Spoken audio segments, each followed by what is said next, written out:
আসসালামু আলাইকুম রহমতুল্লাহি ওয়া বারাকাতুহু। ইদানিং খুবই দুঃখজনকভাবে লক্ষ্য করা যাচ্ছে বেশ কিছু কওমি তরুণ আলেমে দিন যারা রীতিমতো কওমি মাদ্রাসার শিক্ষা ব্যবস্থার বিরুদ্ধে, কওমি মাদ্রাসার শিক্ষকগণের বিরুদ্ধে, কওমি মাদ্রাসার ব্যবস্থাপনার বিরুদ্ধে লাগামহীন সমালোচনায় লিপ্ত রয়েছে। ঠিক এই মুহূর্তে যদি তাদের এই বিভ্রান্তিমূলক বক্তব্যগুলোর প্রতিবাদ করা না হয়, তাহলে তাদের অভিযোগগুলো সত্য বলে মেনে নেওয়া প্রমাণিত হয়। এজন্য তাদের কিছু কথার জবাব দেওয়া অত্যন্ত প্রয়োজন বলে মনে করি। দেখুন, তারা যতগুলো অভিযোগ কওমি মাদ্রাসার বিরুদ্ধে দাঁড় করাচ্ছে, তার মধ্যে মোটা দাগে কয়েকটি অভিযোগ হলো কওমি মাদ্রাসায় যারা পড়ালেখা করে, পড়ালেখা শেষ করার পরে তারা একদমই অযোগ্য হয়, কোনো কাজ করে খাওয়ার যোগ্যতা তাদের থাকে না। তারা আরও বলে কওমি মাদ্রাসার যে শিক্ষা ব্যবস্থা, এই শিক্ষা ব্যবস্থা এতটাই দুর্বল, এই শিক্ষা ব্যবস্থা এতটাই অকার্যকর, এই শিক্ষা ব্যবস্থা এতটাই পিছিয়ে পড়া, কেউ যদি এখান থেকে পড়ালেখা করে বের হয় তাহলে সে ভালো কোনো চাকরি করতে পারে না। তারা এও অভিযোগ করে কওমি মাদ্রাসার বিভিন্ন বড় বড় বুজুর্গরা নাকি ছাত্রদেরকে ডেকে এনে নসিহত করতে থাকে, খবরদার টাকা পয়সা কামানো যাবে না, খবরদার টাকা পয়সার পিছনে পড়া যাবে না, খবরদার টাকা পয়সা কামানোর জন্য মসজিদ মাদ্রাসা ছাড়া যাবে না। তাদের আরও বহু অভিযোগ রয়েছে, যে অভিযোগগুলোর জবাব নিয়মতান্ত্রিক দেব বলে ইচ্ছা পোষণ করেছি ইনশাআল্লাহ।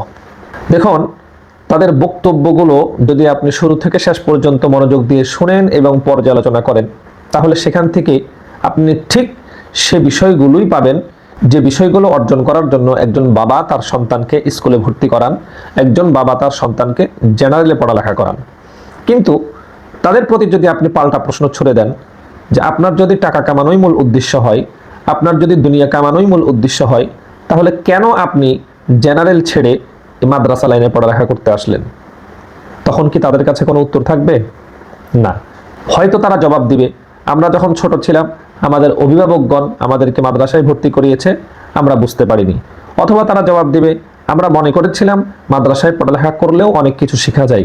যত কিছুই আপনি মনে করেন না কেন, আপনি তো ছোট অবস্থায় মাদ্রাসায় ভর্তি হলে হয়তো অভিভাবকের চাপে ভর্তি হয়েছেন অথবা না বুঝে ভর্তি হয়েছেন, কিন্তু যখন আপনার বুঝ হলো তখন কেন আপনি মাদ্রাসা থেকে বেরিয়ে গেলেন না? কেন আপনি গিয়ে স্কুলে ভর্তি হলেন না? কেন আপনি গিয়ে আলিয়াতে ভর্তি হলেন না? কেন আপনি গিয়ে জেনারেলে ভর্তি হলেন না? আর হ্যাঁ, জেনারেলে পড়ালেখা করেও তো লক্ষ লক্ষ কোটি কোটি যুবকরা এখনো বেকার ঘুরছে।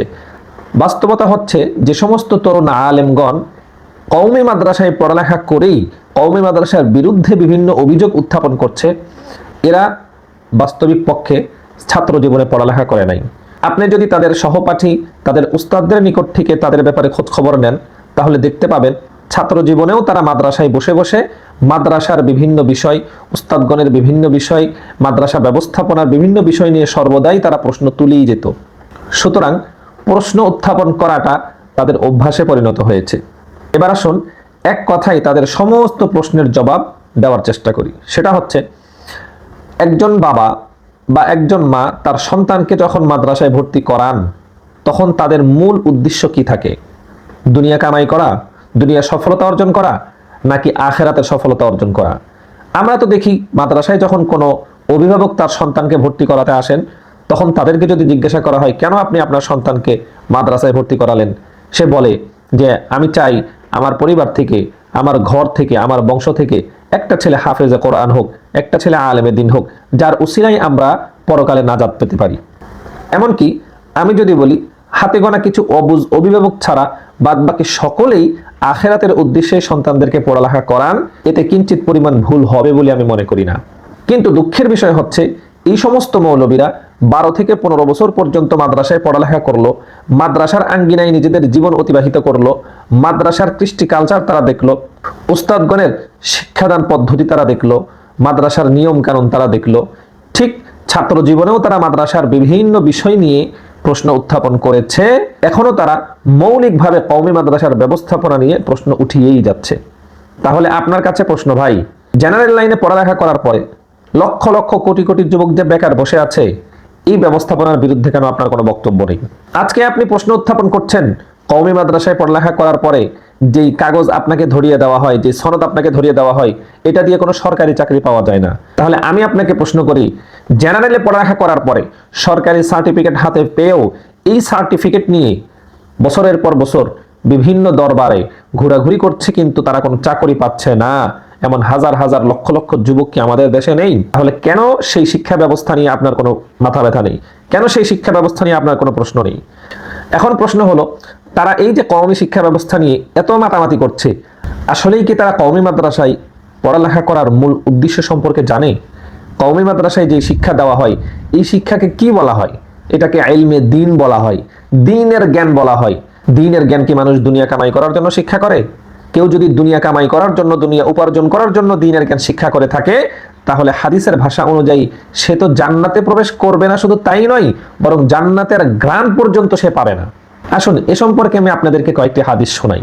রাসূলুল্লাহ সাল্লাল্লাহু আলাইহি ওয়াসাল্লাম ইরশাদ করেন, মান তালাবাল ইলমা লিগাইরিল আমালি ফাহুয়া কাল মুস্তাহজিই বিরাব্বিহি আযজা ওয়া জাল। রাসূল সাল্লাল্লাহু আলাইহি ওয়াসাল্লাম বলেন, কেউ যদি আমল করার উদ্দেশ্য ব্যতীত, আমল করার নিয়ত ব্যতি রেখে অন্য কোনো উদ্দেশ্যে ইলম অর্জন করে, তাহলে সে তার প্রতিপালকের সঙ্গে ঠাট্টা মশকারি করলো। এই হাদিসটি থেকে আপনি কি বুঝতে পারলেন? আমলের উদ্দেশ্য ছাড়া অন্য কোনো উদ্দেশ্যে ধর্মীয় জ্ঞান শিক্ষা করা যায়? যদি ধর্মীয় জ্ঞান কেউ অন্য কোনো উদ্দেশ্যে শিক্ষা করে থাকে, তাহলে সে তার প্রতিপালকের সঙ্গে ঠাট্টা মশকারিতে লিপ্ত হলো। তাহলে আপনি বলেন, যদি আপনি দুনিয়া কামাইয়ের উদ্দেশ্যে, অন্য কোনো উদ্দেশ্যে, নিজেকে সফল করার উদ্দেশ্যে, দুনিয়াতে প্রভাব বিস্তারের উদ্দেশ্যে, ধন সম্পদ উপার্জনের উদ্দেশ্যে মাদ্রাসায় পড়ালেখা করেন, তাহলে তো আপনি আপনার রবের সঙ্গে ঠাট্টা মশকারিতে লিপ্ত রয়েছেন। যেই ঠাট্টা মশকারিতে লিপ্ত থাকতো তৎকালীন সময়কার কাফের মুশরিকরা, যেই ঠাট্টা মশকারিতে লিপ্ত আছে বর্তমান সময়ের কাফের মুশরিকরা, আপনি কি কাফের মুশরিকদের কাতারে নিজেকে দাঁড় করাতে চান? আরেকটি প্রসিদ্ধ হাদিস রয়েছে, যে হাদিসের মধ্যে রাসূল সাল্লাল্লাহু আলাইহি ওয়াসাল্লাম স্পষ্টভাবে ব্যক্ত করেছেন, মান তাআল্লামা ইলমান মিম্মা ইবতাগা বিহি ওয়াজহুল্লাহি তাআলা লা ইয়াতাআল্লামুহু ইল্লা লিয়ুসিবা বিহি আরাদাম মিনাদ দুনিয়া লাম ইয়াজিদ আরাফাল জান্নাতি ইয়াওমাল কিয়ামাহ। রাসূল সাল্লাল্লাহু আলাইহি ওয়াসাল্লাম ইরশাদ করেন, এই ব্যক্তি এমন ইলম বা জ্ঞান অর্জন করলো, যেই জ্ঞানের মাধ্যমে আল্লাহ পাকের সন্তুষ্টি অর্জন করা যায়, অথচ সে এটাকে দুনিয়া কামাইয়ের উদ্দেশ্যে শিক্ষা করেছে। রাসূল সাল্লাল্লাহু আলাইহি ওয়াসাল্লাম স্পষ্ট জানিয়ে দিলেন, লাম ইয়াজিদ আরাফাল জান্নাতি ইয়াওমাল কিয়ামাহ, এই মানুষটি কিয়ামতের দিন জান্নাতের ঘ্রাণও পাবে না। তাহলে আপনি মাদ্রাসায় ইলমে দ্বীন অর্জনের উদ্দেশ্যে গেলেন, ইলমে দ্বীন অর্জন করার পরে সেখান থেকে বের হয়ে আপনি আফসোস করছেন যে দুনিয়া কামাইয়ের জন্য আপনাকে কোনো উপায় উপকরণ সেখানে শিক্ষা দেওয়া হলো না। সুতরাং মাদ্রাসা শিক্ষা ব্যবস্থা সম্পূর্ণভাবে অচল, সম্পূর্ণভাবে অকেজু। এখান থেকে স্পষ্ট বোঝা যায় যে আপনি দুনিয়া কামাইয়ের উদ্দেশ্যেই ইলমে দ্বীন অর্জন করেছেন এবং এটা করা প্রয়োজন বলে মনে করছেন। তাহলে তো কিয়ামতের দিন আপনি জান্নাতের ঘ্রাণও পাবেন না। অন্য এক বর্ণনায় হযরত আলী রাদিয়াল্লাহু তাআলা আনহু শেষ জমানার কিছু আলামতের কথা বলছিলেন, কোন সময়টিতে কিয়ামত খুব কাছাকাছি চলে আসবে। তো ওমর রাদিয়াল্লাহু তাআলা আনহু হযরত আলী রাদিয়াল্লাহু তাআলা আনহুকে জিজ্ঞাসা করলেন, ভাই সেটা বুঝার আলামত কি, সেটা বুঝার মাধ্যম কি? তখন আলী রাদিয়াল্লাহু তাআলা আনহু বললেন, যখন দিন ব্যতীত অন্য কোনো উদ্দেশ্যে মানুষ ইলম বা ফিকহ অর্জন করবে এবং আখিরাতের আমলের মাধ্যমে দুনিয়া কামাই করার চেষ্টা করবে, তখন আপনি বুঝে নেবেন কিয়ামত অতি সন্নিকটে চলে এসেছে। তাহলে আমরা বুঝতে পারলাম এই সমস্ত ভাইদের বক্তব্য অনুযায়ী তারা আসলে মাদ্রাসা শিক্ষার মূল উদ্দেশ্য সম্পর্কেই অবগত নাই। তাহলে আমরা যে বিষয়টি স্পষ্ট হতে পারলাম, মাদ্রাসা শিক্ষার মূল উদ্দেশ্য সম্পর্কেই এই ভাইরা অবগত নয়। অবগত হলেও তারা সেটাকে পাশ কাটিয়ে দুনিয়ার পিছনে এমনভাবে পড়েছে যে দুনিয়ার পিছনে পড়ে তারা মাদ্রাসা শিক্ষার মূল উদ্দেশ্যের বিরুদ্ধে বক্তব্য দিচ্ছে। এবার আসুন, তাহলে এর সমাধানটা কি? আসলেই তারা যেটা বলছে এটাকে বাস্তব না অবাস্তব? এই সমস্যার সমাধান কোথায়? দেখুন, বর্তমানে যুবকদের যেন বেকার থাকতে না হয়, এজন্য বহু ট্রেনিং সেন্টারের আবির্ভাব হয়েছে। আমরা জানি আস-সুন্নাহ ফাউন্ডেশনের পক্ষ থেকেও স্কিল ডেভেলপ করার জন্য বিভিন্ন কোর্সের আয়োজন তারা করে থাকে। বাংলাদেশে অসংখ্য উদ্যোক্তা তৈরি হচ্ছে, আলেম ওলামারা ব্যবসার ময়দানে আসছে, আলেম ওলামারা চাকরির ময়দানে যাচ্ছে, আলেম ওলামারা কৃষি ক্ষেত্রে অবদান রাখছে। ঠিক এমন এক সময়ে তারা কওমি মাদ্রাসার শিক্ষা ব্যবস্থার বিরুদ্ধে প্রোপাগান্ডা ছড়াচ্ছে, যখন আলেম ওলামারা দেশের জন্য চতুর্মুখী অবদান রাখছে।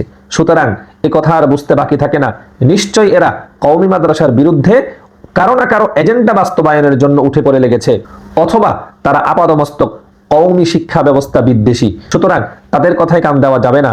আপনি যদি মনে করেন হালালভাবে আপনি দুনিয়াতে অর্থ উপার্জন করবেন এবং নিজের জীবনকে একটু স্বাচ্ছন্দ্যে পরিচালনা করবেন, তাহলে আপনি দিনকে ঠিক রেখে এমন হাজারো উপায় উপান্তর পেয়ে যাবেন যেগুলোর মাধ্যমে আপনি আপনার জীবিকা নির্বাহ করতে পারবেন। আপনি আর্থিকভাবে সচ্ছল হতে পারবেন, নিজের জীবনকে ঈমান আমলের পাশাপাশি সুন্দর একটি হালাল উপার্জনের মাধ্যমে পরিচালনা করতে পারবেন।